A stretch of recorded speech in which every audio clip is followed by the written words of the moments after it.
Before you know it, you fire. Hello, fellow compatriots. This is your host, Tribshan here, and welcome to yet another review. Today, we're going to be looking at Skull Blaster. Yes, that's right. If you want to go ahead and see videos a week early in advance, I highly recommend you go to my Patreon, where it's absolutely for free. Yes, that's right. Absolutely for free, a week early in advance.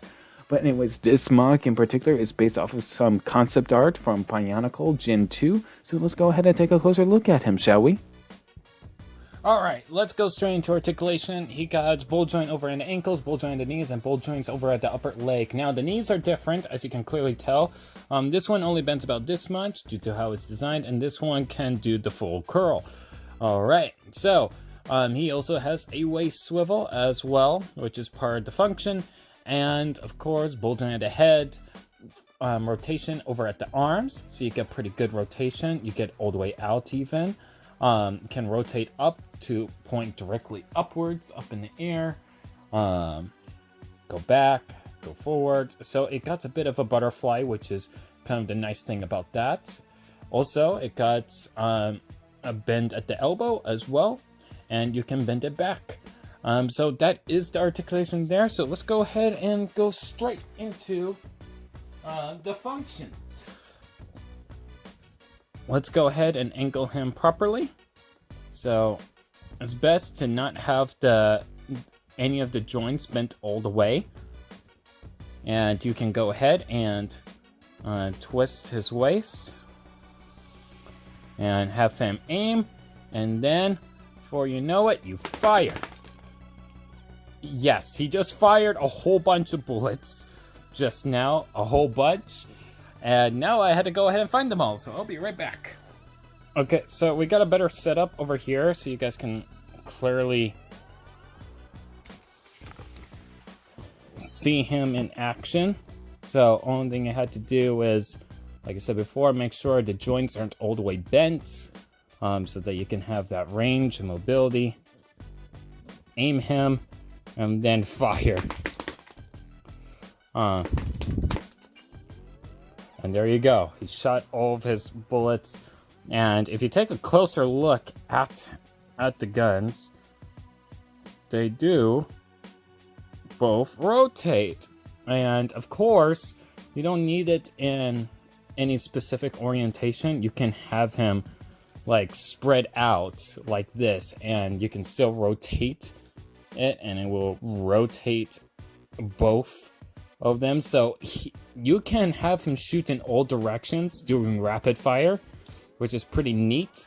And you can still, of course, do the slash. So that is something you can do with this guy, which is pretty cool.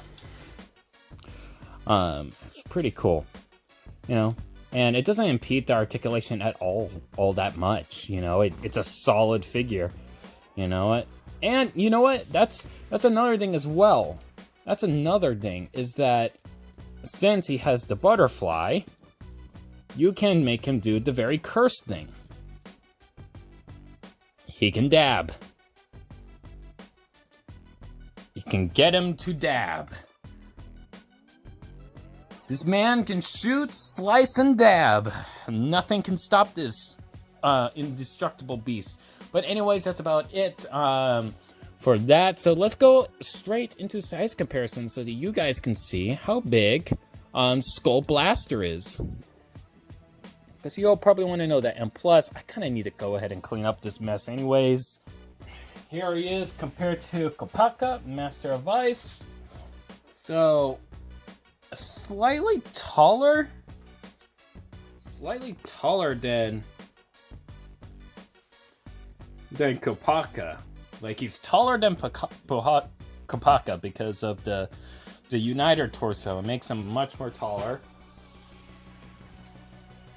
Here he is compared to good guy, the Chaz of Chads. He will be your husband.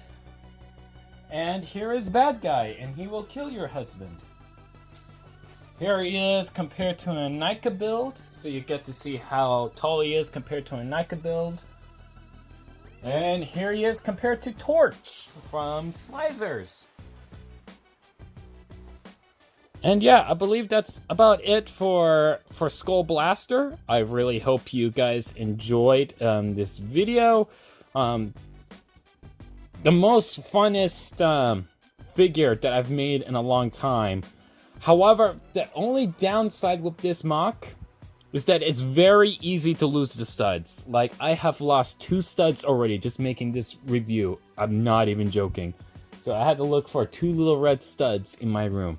Wish me the best of luck to that. But, I mean, this thing has a lot of rapid fire and, you know, it's posable. Maybe that's why they didn't make this figure an actual set. Based off of the concept art, like making a 1-to-1 of this as an actual set. They probably didn't do that because it's very easy to lose these studs. That was probably the main reason why, is that it's very easy to lose those studs. And it would be over the parts count just to try to add in spares due to how much is going on with this build already as is. I mean, he's covered in spikes. But anyways, yeah, that's about it for this review. I hope you all enjoyed, and like always, feel free to follow me in any forms of social media. The links to those are in the description down below, and also if you want to see videos a week early in advance, be sure to go to my Patreon. The link to that is down in the description down below. Well, anyways, I hope you all enjoyed, and I'll see you all in the next one. Bye, guys!